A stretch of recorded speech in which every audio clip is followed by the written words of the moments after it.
Hello everyone, imperial agro classes के online platform पर एक बार फिर से आप सभी का हार्दिक स्वागत है। प्लीज़ एक बार वीडियो को लाइक कर दीजिए और जो स्टूडेंट पहली बार हमारे चैनल पर आए हैं वो चैनल सब्सक्राइब करके बेल आइकन को प्रेस कर लीजिए ताकि भविष्य में आने वाली वीडियोस के नोटिफिकेशन आपको समय समय पर मिलते रहें। फिर शुरू करेंगे आज की हमारी धमाकेदार क्लास। आज की क्लास शुरू करते हैं। क्वेश्चन नंबर फर्स्ट है हमारा, चुकंदर किस वानस्पतिक कुल का पादप है। क्वेश्चन पूछा है, चुकंदर किस वानस्पतिक कुल का पादप है। ऑप्शन ए चिनोपोडिएसी, ऑप्शन बी यूकेबिएसी, ऑप्शन सी पेडिलिएसी और ऑप्शन डी है ग्रेमिनी। बताइए जल्दी से, चिनोपोडिएसी, यूकेबिएसी, पेडिलिएसी या ग्रेमिनी। ग्रेमिनो नहीं है, ग्रेमिनी है। जिसने ऑप्शन ए जवाब दिया है चिनोपोडिएसी बिल्कुल सही जवाब है। जो चुकंदर है वो चिनोपोडिएसी कुल का पादप है। चुकंदर चिनोपोडिएसी कुल का पादप है। चुकंदर की खेती अगर पूछ ली जाए आपसे, राजस्थान में चुकंदर की खेती सबसे ज़्यादा गंगानगर में होती है। और चुकंदर से चीनी बनाने का कारखाना अगर आपसे पूछ लिया जाए तो जहाँ पर सबसे ज़्यादा खेती होगी वहीं तो चुकंदर का क्या करेंगे, हम कारखाना लगाएंगे चुकंदर से चीनी बनाने का। तो ध्यान रखना, श्री गंगानगर जो डिस्ट्रिक्ट है राजस्थान का, वहाँ पर चुकंदर से चीनी बनाई जाती है। और जो चुकंदर होता है आप सब लोग जानते हो अंदर लगता है मिट्टी के अंदर। अगला सवाल है हमारा, चुकंदर में सुक्रोज की मात्रा पाई जाती है। बताइए जल्दी से, चुकंदर में सुक्रोज की मात्रा पाई जाती है। ऑप्शन ए 14 से 17%, ऑप्शन बी 18 से 21%, ऑप्शन सी 25 से 30% और ऑप्शन डी है 10 से 12%। बताइए जल्दी से, चुकंदर में चीनी की मात्रा कितनी होगी। चीनी कह लो या सुक्रोज कह लो, चुकंदर में सुक्रोज की मात्रा बतानी है आपको। सारे सवाल इंपॉर्टेंट हैं, आएंगे एग्जाम में ये। जिसने ऑप्शन बी जवाब दिया है 18 से 21% बिल्कुल सही जवाब है। चुकंदर में सुक्रोज की मात्रा पाई जाती है 18 से 21%। कितनी मात्रा पाई जाती है, 18 से 21% मात्रा पाई जाती है, ध्यान रखना। अगला सवाल है हमारा, चुकंदर के अंतर विगलन रोग का कारक है। चुकंदर में एक रोग होता है अंतर विगलन, इसको सीधी सीधी समझ लीजिए आप। जो चुकंदर होता है मिट्टी के अंदर जब लगता है वो, तो वो क्या हो जाता है, सड़ जाता है। विगलन या गल जाता है या सड़ जाता है। तो चुकंदर का जो अंतर विगलन रोग है उसका कारण बताना है आपको। ऑप्शन ए है फफूंद, ऑप्शन बी है बैक्टीरिया, ऑप्शन सी है वायरस और ऑप्शन डी है बोरोन की कमी। बताइए जल्दी से, फफूंद, बैक्टीरिया, वायरस या बोरोन की कमी, ए बी सी या डी। बताइए जल्दी से, चुकंदर के अंतर विगलन रोग का क्या कारक होगा। जिसने ऑप्शन बी जवाब दिया बैक्टीरिया नहीं होगा, इसका जवाब होगा बोरोन की कमी। जो चुकंदर का अंतर विगलन रोग होता है वो बोरोन की कमी के कारण होता है। किसकी कमी के कारण होता है, बोरोन की कमी के कारण होता है। ध्यान रखिएगा, चुकंदर का अंतर विगलन रोग बोरोन की कमी से। अगला सवाल है हमारा, चुकंदर की फसल का कुल कौन सा है, बताना है आपको। फिर इससे रिलेटेड एक सवाल और बताऊंगा मैं आपको। चुकंदर की फसल का कुल कौन सा है, बताना है आपको। कुल बताना है आपको। फैमिली, कुल, फैमिली या परिवार किस कुल का पादप है। ऑप्शन ए ग्रेमिनी, ऑप्शन बी लेग्यूमिनेसी, ऑप्शन सी चिनोपोडिएसी और ऑप्शन डी लिलिएसी। क्वेश्चन शायद रिपीट हो गया है मेरे हिसाब से। तो चुकंदर का जो कुल है वो हो जाएगा चिनोपोडिएसी। कौन सा होगा, चिनोपोडिएसी कुल का पादप है चुकंदर, ध्यान रखना। अगला सवाल है, देखो अब इससे रिलेटेड सवाल बता देता हूँ। कल मैंने क्लास में बताया था आपको बताया था कि जो चुकंदर होता है वो एक प्रकार का सूचक पौधा होता है। सूचक पौधा होता है, तो अब आपको बताना है किस प्रकार का सूचक पौधा होता है चुकंदर। किसकी कमी को दर्शाता है। खेत में अगर किसी तत्व की कमी हो जाएगी तो सबसे पहले कौन दर्शाएगा, और वो तत्व कौन सा है जिसकी कमी को चुकंदर दर्शाएगा। बताइए जल्दी से। कल ही मैंने क्लास में पढ़ाया था सोडियम Na, सोडियम या Na। तो चुकंदर किसकी कमी को दर्शाएगा, चुकंदर हमेशा सोडियम या Na की कमी को दर्शाता है। जिस खेत में सोडियम या Na की कमी होती है सबसे पहले उसके लक्षण चुकंदर के पौधे पर दिखाई देते हैं, ध्यान रखना। अगला सवाल है हमारा, देखिए, चौड़ी पत्ती वाले खरपतवारों की रोकथाम के लिए प्रमुख खरपतवारनाशी है। बताना है आपको कौन सा खरपतवारनाशी प्रमुख है चौड़ी पत्ती वाली खरपतवारों के लिए। Option A atrazine, option B 2,4-D, option C thiourea और ऑप्शन डी पेराक्वाट। चौड़ी पत्ती वाले खरपतवारों की रोकथाम के लिए प्रमुख खरपतवारनाशी एट्राजीन, 2,4-D, थायोयूरान या पेराक्वाट। बताइए जल्दी से क्या होगा इसका जवाब। जिसने जवाब दिया है ऑप्शन बी 2,4-D बिल्कुल सही जवाब है। 2,4-D का उपयोग किस लिए किया जाता है? 2,4-D का उपयोग हमेशा हम किस लिए करते हैं? चौड़ी पत्ती वाले खरपतवारों को नष्ट करने के लिए। ध्यान रखना, चौड़ी पत्ती वाले खरपतवारों को नष्ट करने के लिए 2,4-D का इस्तेमाल किया जाता है। और ये सवाल बार बार पूछा जाता है, 2,4-D का उपयोग करते हैं, 2,4-D का उपयोग करते हैं शाकनाशी के या खरपतवारनाशी के रूप में, क्योंकि ये एक हार्मोन भी है, एक हार्मोन भी, ये एक एंजाइम का कार्य भी करता है और एक खरपतवारनाशी का कार्य भी करता है, इसलिए इसको बार बार पूछा जाता है। अगला सवाल है हमारा, चौड़ी पत्ती वाला खरपतवार निम्न में से कौन सा है? चौड़ी पत्ती वाला खरपतवार निम्न में से कौन सा है? ऑप्शन ए मोथा, ऑप्शन बी प्याजी, ऑप्शन सी कृष्णनील और ऑप्शन डी गेहूंसा। बताइए जल्दी से, चौड़ी पत्ती वाली खरपतवार बतानी है आपको। मोथा, प्याजी, कृष्णनील या गेहूंसा। जिसने गेहूंसा जवाब दिया है, चौड़ी पत्ती वाला खरपतवार गेहूंसा बिल्कुल सही जवाब है। जो चौड़ी पत्ती वाला खरपतवार है वो कौन सा हो जाएगा? गेहूंसा। गेहूंसा को हम क्या कहेंगे? गेहूंसा को चौड़ी पत्ती वाला खरपतवार बोला जाता है। इसकी पत्तियां होती है वो क्या होती है?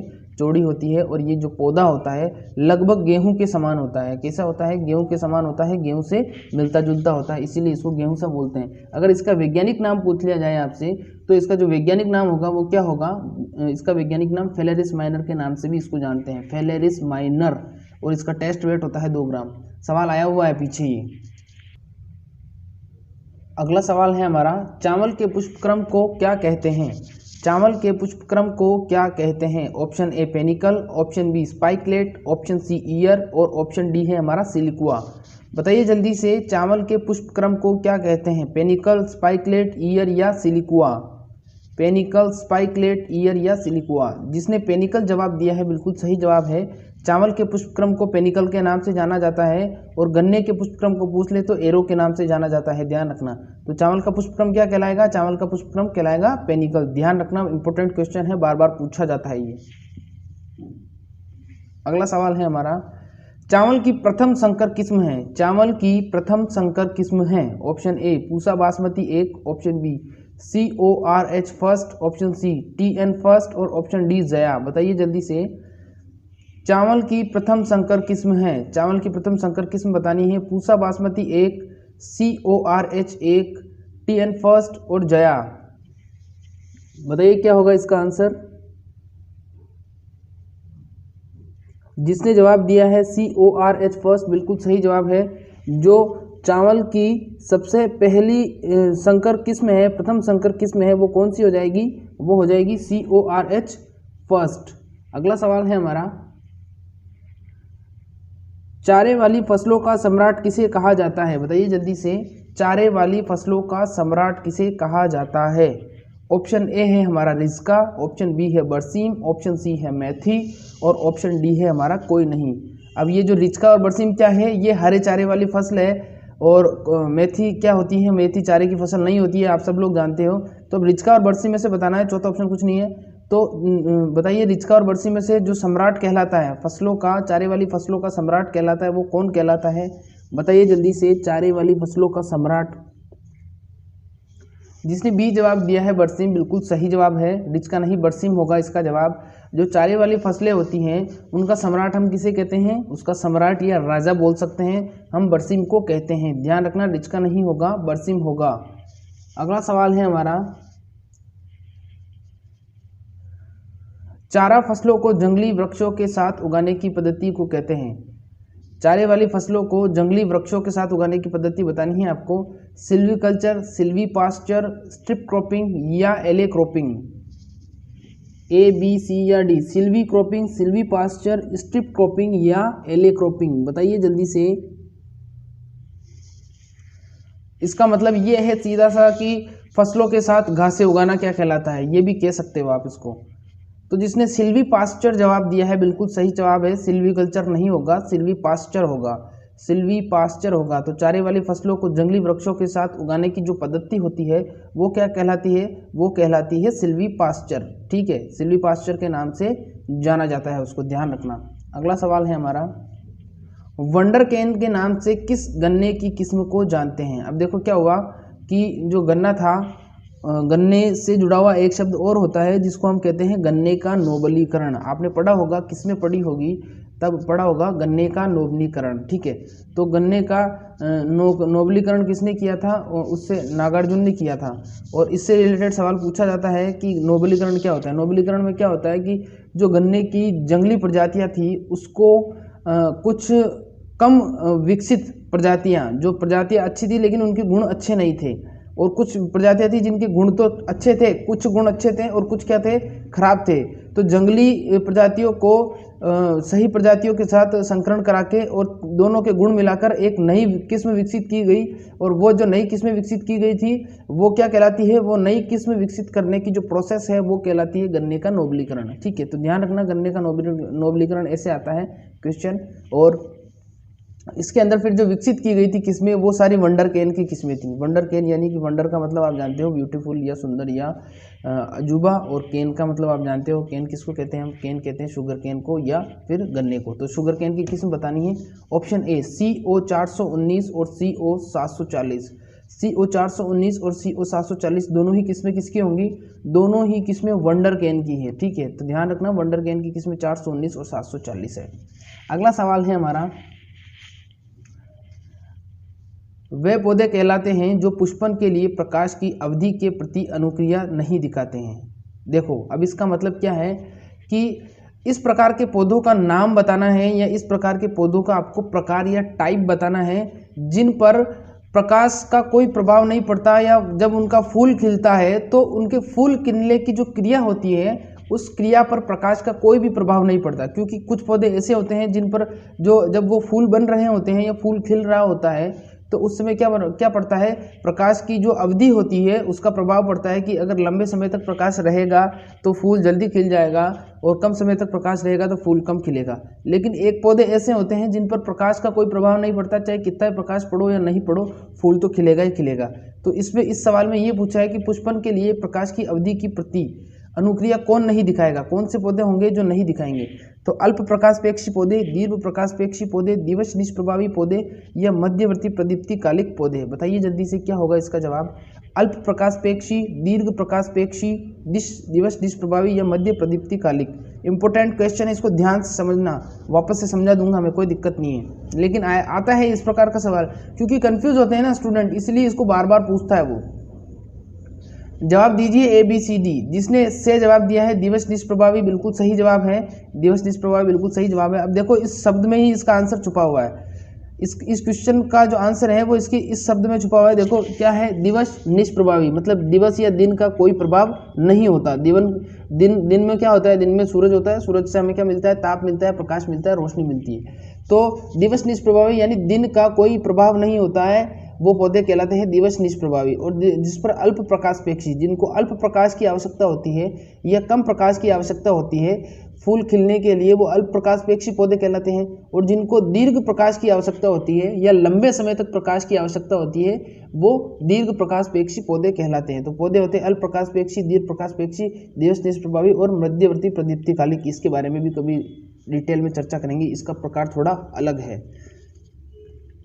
अगला सवाल है हमारा, वर्तमान में कृषि का राष्ट्रीय कुल सकल घरेलू उत्पाद 2010-11 का डाटा है। वैसे आपके किसी काम का नहीं है, लेकिन फिर भी अगर इसका राइट आंसर बताऊं मैं कि वर्तमान यानी कि सन 2010-11 की बात करें तो उसका राष्ट्रीय सकल घरेलू उत्पादन में GDP में योगदान जो था वो GDP के अंदर अगर योगदान पूछ ले आपसे, वैसे तो 11 का डाटा आपसे पूछेगा नहीं, अगर बाय द वे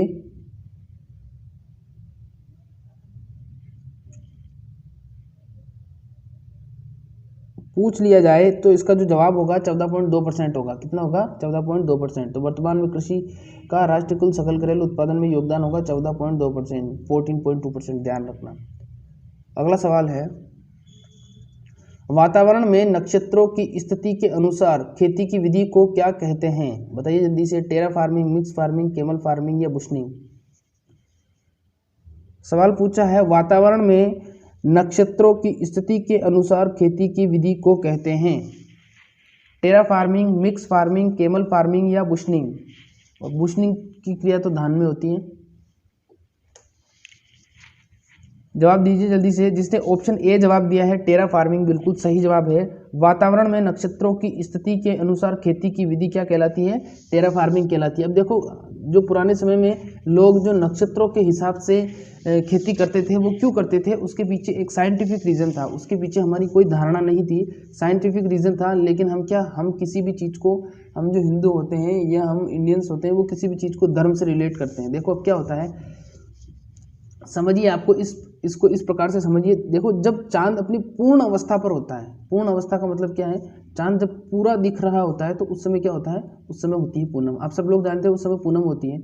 और चांद का एक क्या होता है, चांद में गुरुत्वाकर्षण बल पाया जाता है। वो क्या करता है, चांद का जो गुरुत्वाकर्षण बल होता है वो पृथ्वी का जो पानी होता है, समुद्र का जो पानी होगा उसको क्या करेगा, उसको अपनी ओर खींचेगा।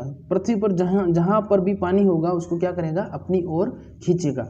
तो जब पानी मिट्टी के अंदर रहेगा तो उस पर दो प्रकार का बल लगेगा, एक तो पृथ्वी का गुरुत्वाकर्षण भी बल लगेगा और दूसरा किसका बल लगेगा, दूसरा बल लगेगा उसका चंद्रमा का बल लगेगा। तो उस समय जो पृथ्वी के मिट्टी के अंदर पानी के रिसने की जो दर होगी वो कम होगी, अन्य दिनों की अपेक्षा कम होगी। पानी रिसेगा तो सही, क्योंकि दाब तो जो दाब है या जो बल है वो तो पृथ्वी का ज़्यादा है गुरुत्वाकर्षण बल, और चांद का कम है, लेकिन चांद उसके प्रभाव को कम कर देता है। इसलिए आपने कभी देखा होगा कि आपके जो बड़े बुजुर्ग हैं घर में वो कहते हैं पूनम का दिन है, अच्छा है। तो रबी और खरीफ के हिसाब से अलग अलग पूनम या अमावस्या के दिन बुआई की जाती है, तो उसके पीछे का रीज़न ये होता है। और दूसरा रीज़न, एक चीज़ और बता दूं आपको, जो समुद्र में जो ऊंची ऊंची लहरें उठती है वो स्टूडेंट आप सब लोग ये सोचते होंगे कि वो शायद हवा के कारण होती है, तो वो हवा के कारण नहीं होती है। वो जो हमारा चंद्रमा होता है, चंदा मामा होता है हमारा, वो क्या करता है, वो समुद्र के पानी को अपनी ओर आकर्षित करता है, इसीलिए समुद्र में इतनी बड़ी बड़ी लहरें उठती हैं। तो ध्यान रखना, आगे से समुद्र की जो लहरें होगी वो नक्षत्र से, सॉरी, चंद्रमा से होंगी, हमारे हवा से नहीं आती हैं। तो ऐसी ही इंटरेस्टिंग बातें मैं बीच में बताता रहता हूँ। अगला सवाल है हमारा, वायुदाब मापने का यंत्र है, बताइए जल्दी से, वायुदाब मापने का यंत्र है। ऑप्शन है थर्मामीटर, थर्मामीटर नहीं है क्योंकि थर्मामीटर तो तापमान नापता है। दूसरा बैरोमीटर, तीसरा रेरोग्राफ और चौथा हाइग्रोमीटर। बताइए जल्दी से, वायुदाब मापने का यंत्र, थर्मामीटर, बैरोमीटर, रेरोग्राफ या हाइग्रोमीटर। वायुदाब मापने का यंत्र, थर्मामीटर, बैरोमीटर, रेरोग्राफ या हाइग्रोमीटर। बताइए जल्दी से।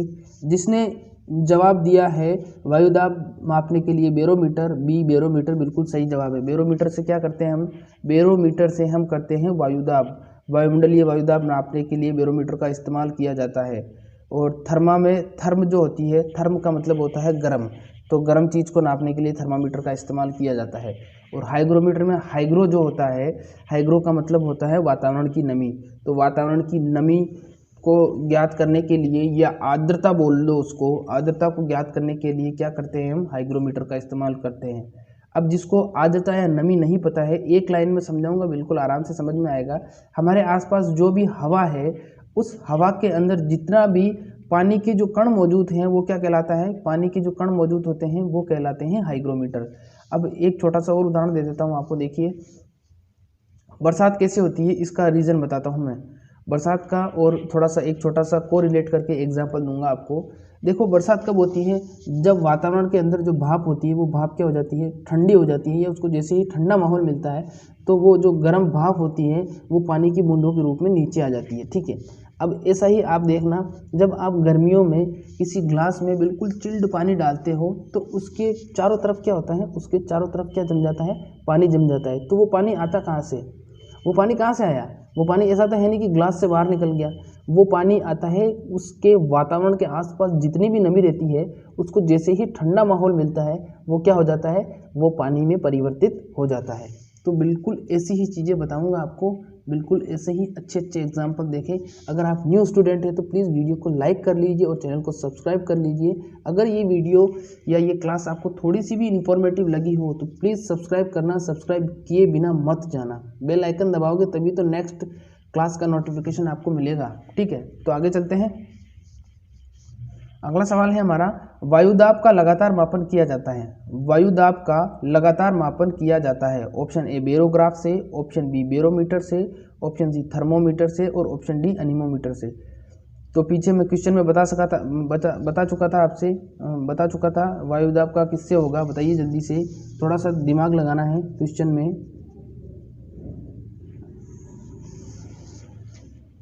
जिसने बैरोमीटर जवाब दिया है उनका गलत है, बैरोमीटर नहीं, क्वेश्चन को ध्यान से नहीं पढ़ा। वायु दाब का लगातार मापन करना है, तो लगातार मापन किससे करेंगे? लगातार मापन बेरोग्राफ से करेंगे। लगातार मापन में जैसे जैसे वायु दाब नीचे और ऊपर होगा एक विशेष प्रकार का ग्राफ बनेगा, ऐसा इसी प्रकार का एक चलता रहता है, आपने देखा होगा कभी, ऐसे यू चलता है, ऊपर नीचे ऊपर नीचे ऊपर नीचे ऊपर नीचे ऊपर नीचे ऊपर नीचे, इस प्रकार का चलता है, वो क्या कहलाता है? ग्राफ बनाता जाता है और उसको हम बेरोग्राफ कहते हैं। तो ध्यान रखना, वायु दाब का अगर लगातार मापन करना है आपको तो लगातार मापन तो बेरोग्राफ के द्वारा किया जाएगा, वो मापन भी करता जाएगा और साथ के साथ क्या करता जाएगा? साथ के साथ ही ग्राफ भी बनाता जाएगा। और अगर आपको सिर्फ एक बार ही चेक करना है, तो सिर्फ एक बार ही चेक करना है तो बैरोमीटर से कर सकते हो, ठीक है। अगला सवाल है हमारा, देखो ये वेरी इंपॉर्टेंट क्वेश्चन है, ये आ सकता है, बैरोग्राफ लगातार मापन और एक बार मापना है तो बैरोमीटर। अगला सवाल,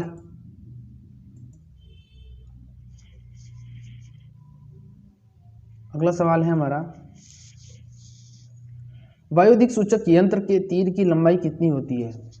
वायु दिक् सूचक यंत्र का मतलब होता है वायु की दिशा को बताने वाला यंत्र, क्या कहलाएगा? वायु दिक् सूचक यंत्र कहलाएगा। आपने देखा होगा इस प्रकार की एक संरचना ये बन रही है यहाँ पर, इसको क्या कहते हैं? इसको वायु दिक् सूचक यंत्र के नाम से जाना जाता है, ठीक है। किस नाम से जाना जाता है? वायु दिक् सूचक यंत्र के नाम से जाना जाता है। और ये जो वायु दिक् सूचक यंत्र होता है ये क्या करता है? ये करता है वायु की दिशा को बताता है। तो वायु की दिशा को बताने के लिए इसके ऊपर क्या एक तीर लगा होता है, दिख रहा होगा आपको, उस पर नॉर्थ ईस्ट और वेस्ट साउथ चारों दिशाओं के नाम लिखे होते हैं। और इसकी लंबाई पूछी गई है 75, 15, 50 या 60 सेंटीमीटर। बताइए जल्दी से, 75, 15, 50 या 60 सेंटीमीटर कौन सा होगा? जिसने जवाब दिया है इसका 75 सेंटीमीटर बिल्कुल सही जवाब है, ऑप्शन ए। वायु दिक् सूचक यंत्र में जो ऊपर तीर लगा होता है उसकी लंबाई कितनी होगी? 75 सेंटीमीटर। जो जो जो ये आपको ऊपर तीर दिखाई दे रहा है इसकी लंबाई कितनी होगी? 75 सेंटीमीटर होगी। ध्यान रखना, ये हल्की सी पतली चद्दर का बना होता है, लोहे की टिन की चद्दर का बना होता है, ध्यान रखना इस चीज का। अगला सवाल है हमारा, वायु की गति नापने का उपकरण क्या कहलाता है? विंड वेन, अल्टीमीटर, बैरोमीटर या एनीमोमीटर। अब देखो एनीमोमीटर भी देख लो, ये इस प्रकार का होता है एनीमोमीटर।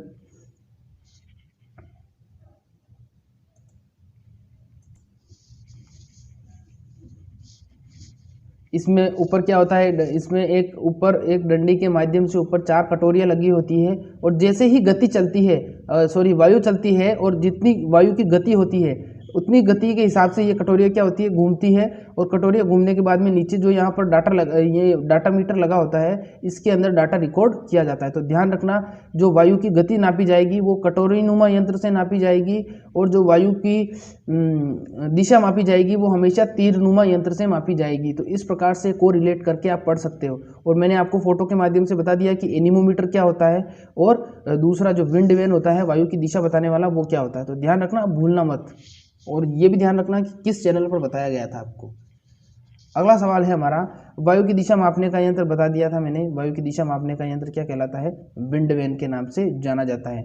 जो वायु दिक् सूचक यंत्र है उसको हम क्या कहते हैं? वायु दिक् सूचक यंत्र को इंग्लिश में विंड वेन के नाम से भी बोला जाता है। और एनीमोमीटर होता है वो क्या करता है? विंड की स्पीड को मापता है, विंड स्पीड को मापता है।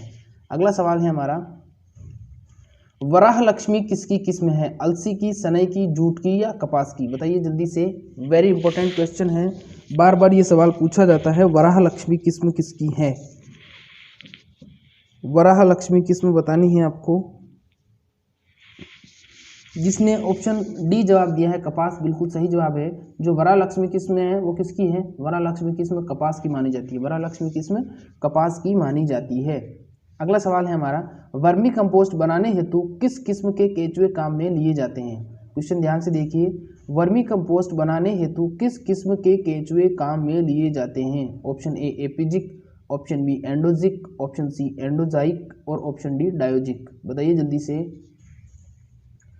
वर्मी कंपोस्ट बनाने के लिए किस प्रकार के केचुए काम में लेंगे? एपिजिक, एंडोजिक, डायोजिक, ए, बी, सी या डी? जिसने ऑप्शन ए जवाब दिया है एपीजिक बिल्कुल सही जवाब है। वर्मी कंपोस्ट बनाने हेतु किस किस्म के केचुए काम में लिए जाते हैं? वर्मी कंपोस्ट बनाने के लिए एपीजिक प्रकार के केचुए काम में लिए जाते हैं। वर्मी कंपोस्ट बनाने के लिए एपीजिक प्रकार के केचुए काम में लेते हैं। क्यों लेते हैं? क्योंकि केचुए की यह जो प्रजाति होती है ये क्या करती है, बहुत ज़्यादा मात्रा में तो खाती है कार्बनिक पदार्थों को। कार्बनिक पदार्थ से मतलब है सड़ी गली पत्तियाँ हो गई और पेड़ पौधों के डंठल हो गए और छिलके हो गए, ये सब पदार्थ खाती है। और मिट्टी खाती है बहुत कम। और उसी केचुए को बेस्ट माना जाता है, ये उत्तम माना जाता है जो मिट्टी कम खाता हो और कार्बनिक पदार्थ को ज़्यादा खाता हो। और बदले में ये क्या करते हैं, अपने मल के रूप में छोटी छोटी गोलियों को छोड़ते हैं और वो छोटी छोटी गोलियां ही क्या कहलाती है, वर्मी कंपोस्ट कहलाती है। तो आप समझ गए होंगे वर्मी कंपोस्ट क्या है। ठीक है, अगला सवाल है हमारा, वर्षा आधारित परिस्थितियों में अंतर्वर्ती खेती में गेहूं और चना किस अनुपात में बोया जाता है? अब यहाँ पर ये सवाल हो सकता है आपको समझ में नहीं आया होगा, लेकिन इसमें सीधा सा ये पूछा है कि जहाँ पर बरसात के ऊपर डिपेंड रहकर खेती की जा रही है उन क्षेत्रों में हमें गेहूं और चना दोनों को मिक्स करके बोना है। जहाँ पर सिंचाई की बिल्कुल भी सिंचाई का साधन नहीं है, बरसात पर ही हमारी खेती आधारित है और ऐसी परिस्थितियां बनी हुई हैं, उन परिस्थितियों में हमें क्या करना है, गेहूं और चना दोनों को मिक्स करके बोना है। तो अनुपात क्या रखें इनका अनुपात बताना है आपको। Option A 2:1, option B 4:1, option C 4:2, option D 6:2। अब गेहूं और चना का अनुपात बताना है, पहले गेहूं का है फिर चना का है। बताइए क्या होगा इसका अनुपात, किस अनुपात में बोया जाएगा ये? जिसने अनुपात दिया है 4:2 बिल्कुल सही जवाब है। से ऑप्शन सही है, ऑप्शन सी सही है। जो गेहूं और चना का हम खेती करेंगे, मिक्स क्रॉपिंग करेंगे, उसमें हम 4 भाग तो लेंगे, किसका? 4 भाग तो लेंगे हम गेहूं का और 2 भाग लेंगे हम किसका? 2 भाग लेंगे हम चना का। तो अगर सीड रेट हमें 100 लेनी है तो 100 में से 60 किलोग्राम हम क्या लेंगे? 60 किलोग्राम तो लेंगे हम चना, 60 किलोग्राम तो हम लेंगे गेहूं और 40 किलोग्राम हम क्या लेंगे? 40 किलोग्राम हम लेंगे चना। तो ध्यान रखना 4:2 रखा जाता है। अगला सवाल है, वर्षा मापने का यंत्र कहलाता है। वर्षा मापने का यंत्र कहलाता है। Option A anemometer, option B rain gauge, option C hygrometer और ऑप्शन डी विंड वेन। तो एनीमोमीटर जानते हो किसके इस्तेमाल करते हैं? वायु की गति मापता है। विंड वेन भी जानते हो आप किसका काम करता है? वायु की गति, वायु की दिशा को बताता है। हाइग्रोमीटर भी आप जानते हो किस काम करता है? वातावरण की आर्द्रता होती है उसको शो करता है। अब बचा पीछे रेन गेज। तो रेन गेज में आगे शब्द क्या आ रहा है? रेन का मतलब बरसात। और गेज आप जानते हो गेज क्या होता है? गेज किसी भी चीज़ की मात्रा को दर्शाता है। जैसे जो हमारी गाड़ियाँ होती है, बाइक होती है या कार होती है, ट्रक होता है या बस होती है, उसमें फ्यूल गेज लगा होता है। क्या लगा होता है? फ्यूल गेज लगा होता है, जिसमें सुईनुमा संरचना होती है। वो क्या करती है, वो उसके मूवमेंट के आधार पर हम अंदाजा लगाते हैं कि अगर ऊपर होता है तो भरी हुई है, नीचे होता है तो कम है। तो उसी हिसाब से रेन गेज होता है जो वर्षा को क्या करता है, वर्षा को मापने का कार्य करता है। अगला सवाल है, दलहनी फसलों में प्रोटीन की औसत मात्रा बतानी है आपको। दलहनी फसलों में प्रोटीन की औसत मात्रा 6 से 10 ग्राम, 8 से 15 ग्राम, 12 से 18 ग्राम या 18 से 25 ग्राम। बताइए जल्दी से, 6 से 10 ग्राम, 8 से 15 ग्राम, 12 से 18 ग्राम या 18 से 25 ग्राम। ए, बे, से या दे? 6 से 10 ग्राम, 8 से 15 ग्राम, 12 से 18 ग्राम या 18 से 25 ग्राम। दलहनी फसलों में प्रोटीन की औसत मात्रा बताइए जल्दी से, क्या हो गया? दलहनी फसलों में औसत प्रोटीन की मात्रा बतानी है आपको, कितनी होगी? जिसने जवाब दिया है 18 से 25 बिल्कुल सही जवाब है। दलहनी फसलों में प्रोटीन की प्रतिशत मात्रा कितनी होगी? दलहनी फसलों में प्रोटीन की प्रतिशत मात्रा होगी 18 से 25%। कितनी होगी? 18 से 25% होगी। अगला सवाल है हमारा, दलहनी फसलें फसल प्रणाली में उपयुक्त बैठती है क्योंकि वह है। दलहनी फसलें क्रॉपिंग सिस्टम या फसल प्रणाली में उपयुक्त बैठती है क्योंकि वह है। ऑप्शन ए लंबी अवधि की फसल, ऑप्शन बी कम अवधि की फसल, ऑप्शन सी डिजीज रेजिस्टेंस और ऑप्शन डी लो स्ट्रेस रेजिस्टेंस फसल। बताइए जल्दी से, लंबी अवधि, कम अवधि, डिजीज रेजिस्टेंस या लो स्ट्रेस रेजिस्टेंट फसल। ये इंपॉर्टेंट क्वेश्चन है, बार बार पूछा गया है। जिसने बे जवाब दिया है ऑप्शन बी वाला, कम अवधि की फसलें हैं, बिल्कुल सही जवाब है। जो दलहनी फसलें हम उगाते हैं फसल चक्र में, वो क्यों उगाते हैं? क्योंकि ये कम समय में एक तो तैयार हो जाती है, कम समय में तैयार हो जाती है, और तैयार होने के साथ साथ इनको हम जल्दी से क्या कर सकते हैं, जल्दी से इसकी फसल लेके, उत्पादन लेके अगली फसल बो सकते हैं। और इसके साथ साथ इसकी जड़ों में पाया जाता है राइजोबियम जीवाणु, जो हमारी मिट्टी की उर्वरक क्षमता को भी बढ़ाता है और नाइट्रोजन कंटेंट या नाइट्रोजन की मात्रा को भी बढ़ाता है। तो ध्यान रखना, नाइट्रोजन की मात्रा को बढ़ाता है और क्या करता है, कम समय में तैयार हो जाती है। इसीलिए हम क्या करते हैं, फसल चक्र के अंदर दलहनी फसलों को शामिल करते हैं। अगला सवाल है, राजा साहब आ गए हैं हमारे।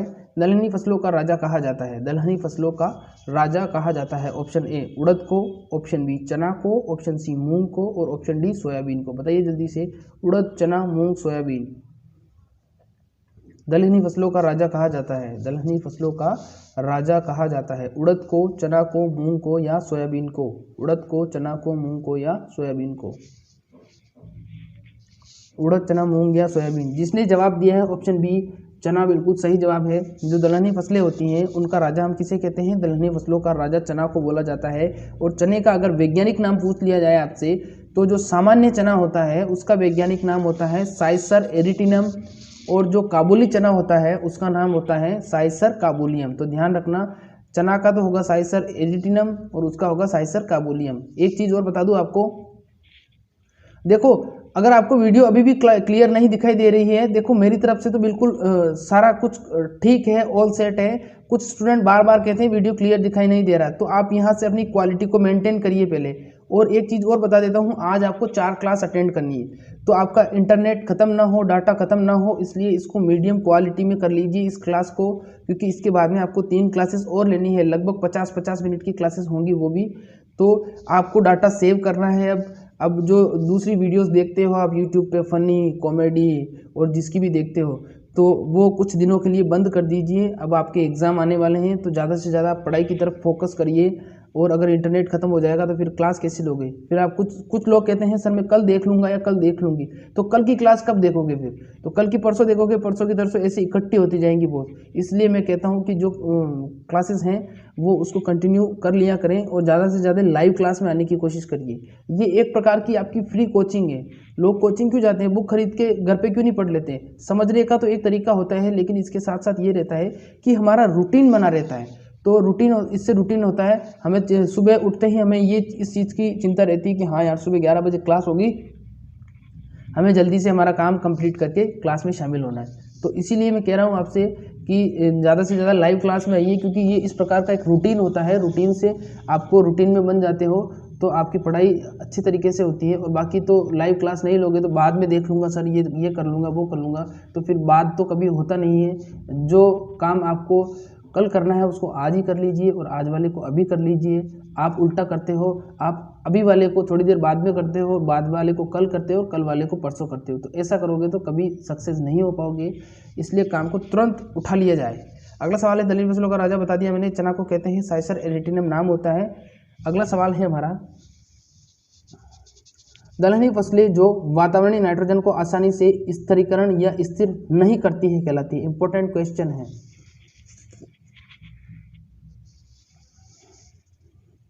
क्या पूछा है?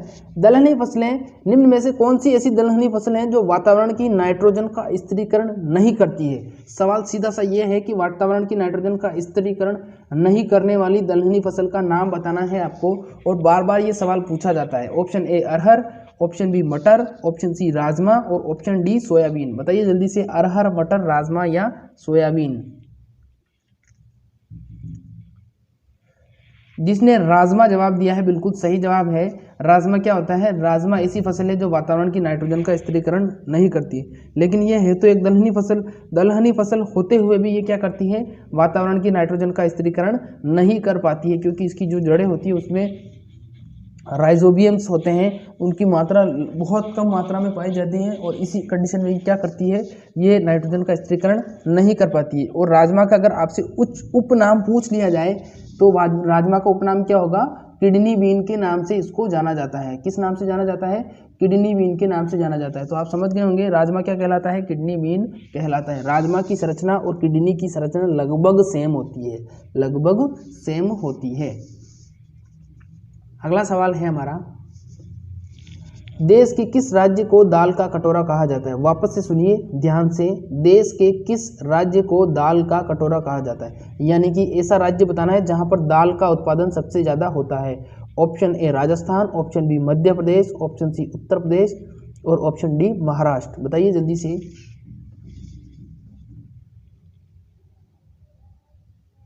ए, बी, सी या डी?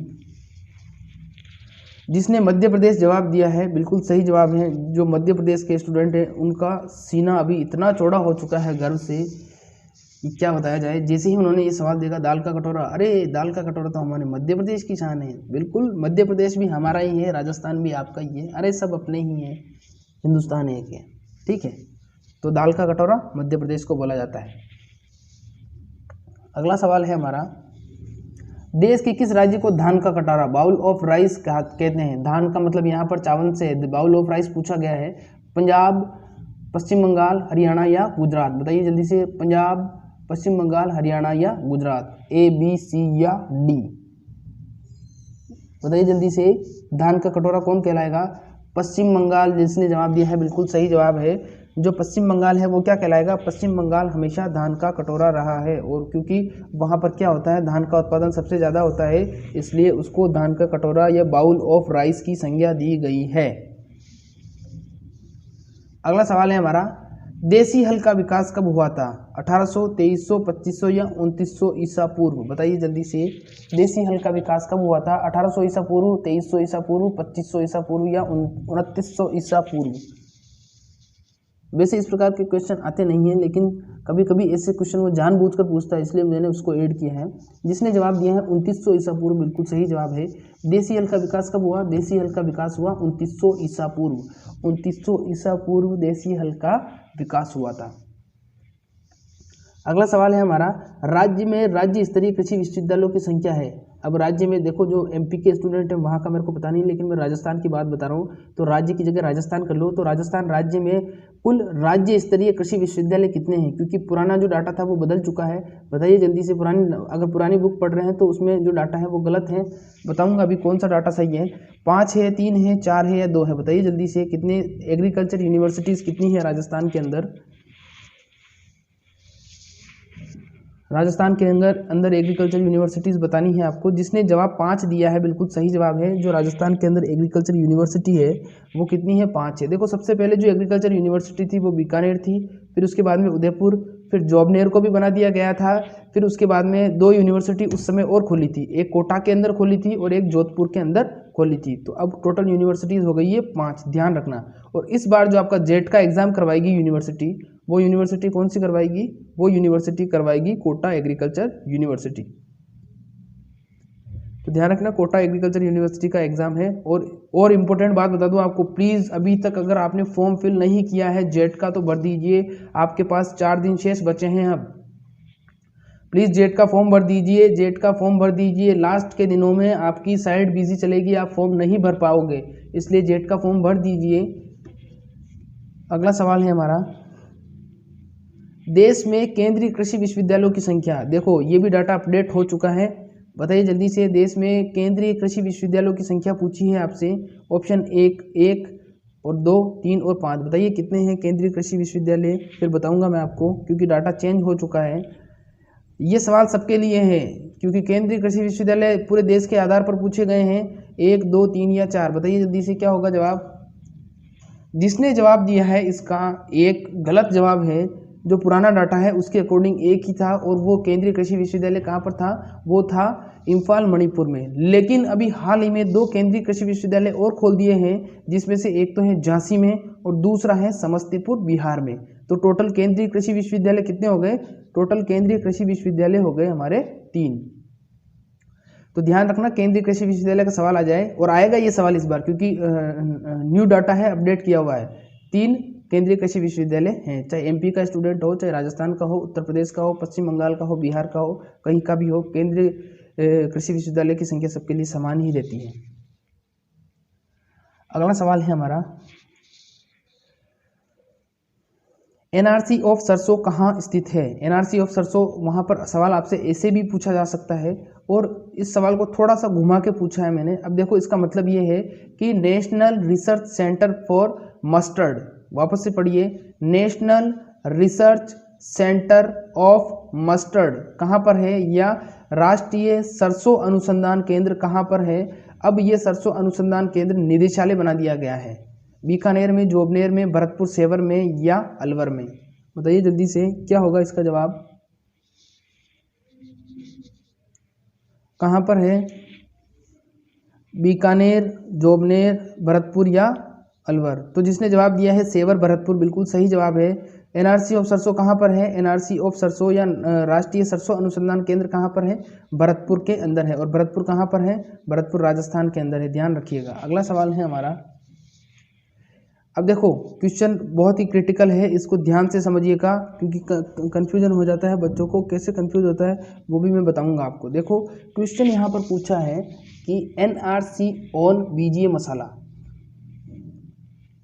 अब बीजीय मसाला क्या होता है पहले ये समझिए। बीजीय मसाला का मतलब ये होता है कि पौधे का वह भाग जो बीज है और उस बीज को हम किस रूप में काम में ले रहे हैं, उस बीज को हम मसाले के रूप में काम में ले रहे हैं, तो वो क्या कहलाएगा, वो कहलाएगा हमारा बीजीय मसाला। वापस से सुनिए, बीज या मसाले का उपयोग जब हम बीज का जब हम मसाले के रूप में उपयोग करते हैं तो वो बीजीय मसाला कहलाता है। बीज का जब हम मसाले के रूप में उपयोग करते हैं तो वो बीजीय मसाला कहलाता है। जैसे सौंफ, जैसे हमारा जीरा, जैसे हमारा धनिया, ये सब क्या हो जाएंगे, बीजीय मसाला हो जाएंगे, ठीक है। और जो दूसरे होते हैं वो सिर्फ और सिर्फ मसाला होते हैं, उनमें हम बीज का इस्तेमाल नहीं करते हैं, ध्यान रखना, उसमें हम बीज का इस्तेमाल नहीं करते हैं। जैसे हल्दी, जैसे मिर्च, ये क्या होती है, ये इसमें हम क्या करते हैं, हल्दी मिर्च में हम बीज का इस्तेमाल नहीं करते हैं, ये बीजीय मसाला के अंतर्गत नहीं आती है। जैसे काली मिर्च, जैसे इलायची और भी बहुत सारी चीज़ें हैं, तो वो बीजीय मसाला होती है और ये बीजीय मसाला है। तो राष्ट्रीय बीजीय मसाला अनुसंधान केंद्र बताना है आपको। राष्ट्रीय बीजीय मसाला अनुसंधान केंद्र कहाँ पर है, दुर्गापुरा जयपुर, सेवर भरतपुर, तबीजी अजमेर और जोबनेर जयपुर। बताइए जल्दी से, ये मेरे घर के बहुत पास है, लगभग 12 किलोमीटर दूर है मेरे घर से, 12 भी नहीं होगा, 10 ही होगा, मेरे घर के बहुत ही नज़दीक है। जिसने जवाब दिया है तबीजी अजमेर, बिल्कुल सही जवाब है। तो जो राष्ट्रीय बीजीय मसाला अनुसंधान केंद्र है, वो राष्ट्रीय बीजीय मसाला अनुसंधान केंद्र कहाँ पर है, तबीजी अजमेर में है, मेरे घर के नज़दीक है, बहुत बार इसके अंदर जाके आया हूँ, बहुत ही अच्छी जगह है, बहुत ही बड़ा है। और वहाँ अंदर जाते हैं तो बस रोंगटे खड़े हो जाते हैं कि ऐसा लगता है कि बस अब तो जल्दी से पढ़ाई पूरी करके साइंटिस्ट बनना है और ऐसी जगह आकर काम करना है, क्योंकि वहाँ पर बहुत कुछ है देखने को, बहुत कुछ है। जो हम बुक्स में पढ़ते हैं वो सिर्फ उसका 1% है, वहाँ पर जाके देखोगे आप तो उसका आपको 50 से 80% ज़्यादा मिलेगा। तो मैंने ये भी सोचा है कि जैसे ये आपके एग्ज़ाम्स वगैरह ख़त्म हो जाएं, फिर इसके बाद में क्यों ना, चलो अभी अगर आपको बताऊंगा तो फिर आप थोड़ा कंफ्यूज हो जाओगे, इसीलिए छोड़ो, बाद में ही बात करेंगे इस बारे में, एग्ज़ाम जिस दिन ख़त्म होगा उस दिन बात करेंगे। तो राष्ट्रीय बीजीय मसाला अनुसंधान केंद्र था तबीजी अजमेर के अंदर था। अगला सवाल है हमारा, केंद्रीय ऊंट अनुसंधान केंद्र कहाँ पर है, बताना है आपको। केंद्रीय ऊंट अनुसंधान केंद्र कहाँ पर है, option A Jodhpur, option B Vallabhnagar, option C Johadbeed Bikaner, option D है बस्सी जयपुर। बताइए जल्दी से, केंद्रीय ऊंट अनुसंधान केंद्र कहाँ पर है, केंद्रीय ऊंट अनुसंधान केंद्र बताना है आपको कहाँ पर है, जोधपुर में है, वल्लभनगर में है, जोहड़बीड़ में है या फिर बस्सी जयपुर में है। जोहड़बीड़ बीकानेर, बिल्कुल सही जवाब है। केंद्रीय ऊंट अनुसंधान केंद्र कहाँ पर है, केंद्रीय ऊंट अनुसंधान केंद्र जोहड़बीड़ बीकानेर के अंदर है। जोहड़बीड़ नाम की एक जगह है बीकानेर के अंदर, वहीं पर है। और वहीं पर क्या है, वहीं पर एग्रीकल्चर यूनिवर्सिटी है। बीकानेर के जितने भी एग्रीकल्चर इंस्टीट्यूट हैं वो लगभग एग्रीकल्चर यूनिवर्सिटी ऑफ राजस्थान, यानी कि राजस्थान एग्रीकल्चर यूनिवर्सिटी बीकानेर है, वहाँ पर है, तो ध्यान रखना इस चीज़ का। अगला सवाल है हमारा, खजूर अनुसंधान केंद्र कहाँ पर स्थित है, option A Jodhpur, option B Bikaner, option C Sewar Bharatpur और ऑप्शन डी जोबनेर। बताइए जल्दी से, जोधपुर, बीकानेर, सेवर भरतपुर और जोबनेर कहाँ पर है खजूर अनुसंधान केंद्र। जिसने जवाब दिया है बीकानेर, बिल्कुल सही जवाब है। जो खजूर अनुसंधान केंद्र है वो कहाँ पर है, वो है बीकानेर के अंदर। कहाँ पर है, बीकानेर के अंदर है। और इस चीज़ का ध्यान रखिएगा कि जो सबसे ज़्यादा अगर पूछ लिया जाए आपसे कि जो राजस्थान का जो डेजर्ट क्षेत्र है, जैसलमेर, बाड़मेर और इसके आसपास का बीकानेर क्षेत्र, वहाँ पर किस फल पर बड़े स्तर पर अनुसंधान कार्य किया जा रहा है, किस फल पर बड़े स्तर पर अनुसंधान कार्य किया जा रहा है, तो उसका जवाब देना है आपको खजूर। खजूर पर क्या किया जा रहा है, बड़े स्तर पर अनुसंधान कार्य किया जा रहा है बीकानेर में, जैसलमेर में और बाड़मेर में, ठीक है। और खजूर अनुसंधान केंद्र कहाँ पर है, बीकानेर में है, ये भी एग्रीकल्चर यूनिवर्सिटी के अंदर ही है, ठीक है। इस चीज़ का ध्यान रखना आपको।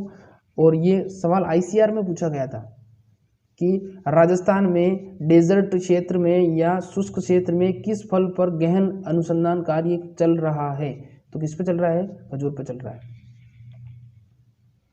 अगला सवाल है हमारा, राजस्थान को कितने कृषि जलवायु खंडों में बांटा गया है। राजस्थान को कितने कृषि जलवायु खंडों में बांटा गया है। Option A 10, option B 20, option C 7 और ऑप्शन डी 12। बताइए जल्दी से, राजस्थान को कितने कृषि जलवायु खंडों में बांटा गया है, 10, 12, 7 या 10, 20, 7 या 12। बताइए जल्दी से, राजस्थान को कितने कृषि जलवायु खंडों में बांटा है। जिसने जवाब दिया है 10 बिल्कुल सही जवाब है। जो राजस्थान को शस्य जलवायु खंडों में बांटा है वो खंड कितने हैं, वो टोटल खंड है हमारे 10। तो ध्यान रखना, राजस्थान को 10 शस्य या कृषि शस्य जलवायु खंडों में विभाजित किया गया है। तो आज के लिए बस इतना ही, मिलेंगे कल इसी समय, तब तक के लिए नमस्कार। खुश रहिए, मस्त रहिए, हंसते रहिए। और वीडियो कैसी लगी कमेंट करके जरूर बताना, और जो नए बच्चे हैं वो कमेंट करने के साथ साथ चैनल सब्सक्राइब करके जरूर जाना। Thank you.